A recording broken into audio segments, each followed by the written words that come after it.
25 जुलै हा दिवस जगभर टेस्ट ट्यूब बेबी दिवस किंवा भ्रूणशास्त्रज्ञ दिन म्हणजेच एम्ब्रिलॉजिस्ट डे म्हणून साजरा केला जातो. पहिल्या टेस्ट ट्यूब बेबीचा जन्म झाल्यानंतर पुढच्या 3च महिन्यात भारतात देखील पहिल्या आणि जगातील दुसऱ्या टेस्ट ट्यूब बेबीचा जन्म झाला.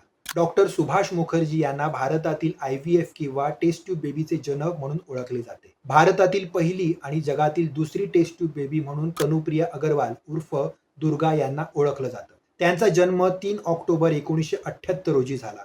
त्यावेळी कलकत्तामध्ये दुर्गापूजा उत्सव सुरू होता म्हणून बेबीचं नाव दुर्गा असं ठेवण्यात आलं. डॉक्टर मुखर्जी आणि क्रायोबायोलॉजिस्ट सुनीत मुखर्जी आणि स्त्रीरोगतज्ञ डॉक्टर सरोजकांती भट्टाचार्य यांच्या सहकार्याने भारतातील पहिली टेस्ट ट्यूब बेबी तयार करण्याचा इतिहास रचला.